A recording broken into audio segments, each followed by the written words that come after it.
The other side of this equation is the word mu'mineen, al-mu'mineen. Al-mu'mineen is the plural of the word al-mu'min. Mu'min means believer, loosely translated. Because the word mu'min and the word iman or iman, which means faith and belief, really is derived from a word that means trust. The three letters Aleph, Mim, Nun make up the root of this word. Aleph, Mim, Nun. The English parallel to that would be A-N-N. Some of the derivatives of it are Amana, which means trust.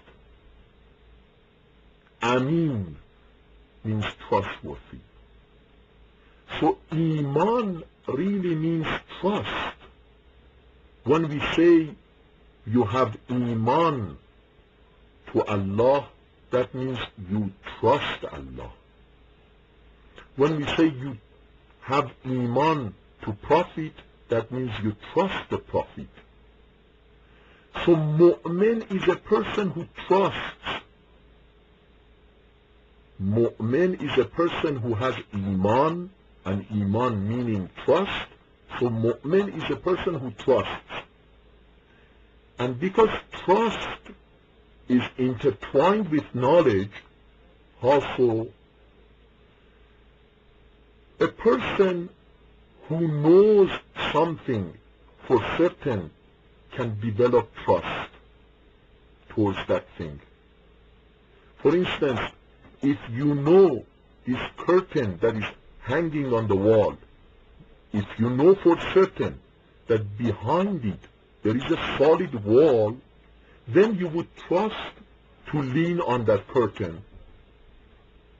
Otherwise you wouldn't lean on the curtain, because you would consider the possibility that there is a deep valley below, and the moment you lean on the curtain, your weight is going to tear apart the fabric and you are going to fall deep into the valley. So trust is related, is intertwined with knowledge, with certainty. The word belief and the word faith, maybe the word faith in English is closer to the word iman, trust. So mu'min is a person who trusts God, who trusts divine revelation, Quran, who trusts the precepts and the regulations that God has prescribed for man.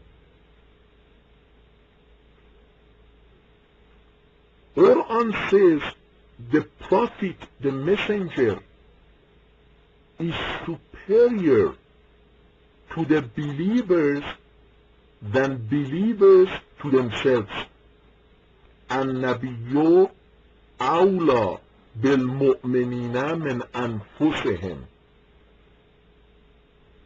Now of course the prophet himself is a believer, but because this principle is established about this particular believer who is a messenger, then this principle applies to everybody else other than him.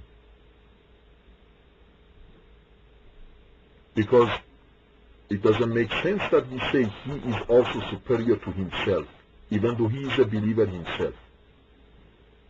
So other than him, because this principle is about him, other than him, this principle applies to everyone else as long as they claim iman, faith, belief. النبي أولى بالمؤمنين من أنفسهم.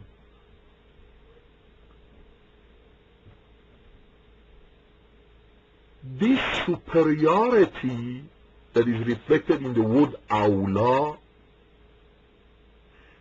this superiority of Prophet with respect to the believers is an absolute superiority. It doesn't apply to only a specific case. A specific case. It doesn't apply to a specific case.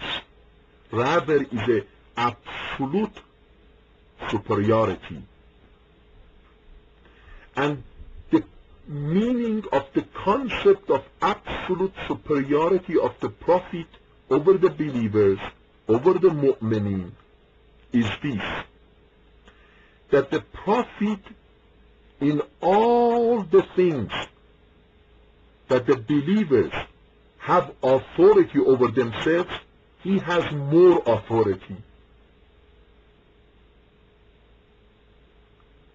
For instance, let me go to the top of the list of the things that I have authority over myself.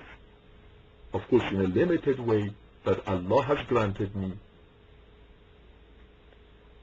Allah has granted me life and has granted me a free will, limited in application but not fake. It's a real free will. I can decide to terminate this life, physical aspect of it, by suicide, for instance.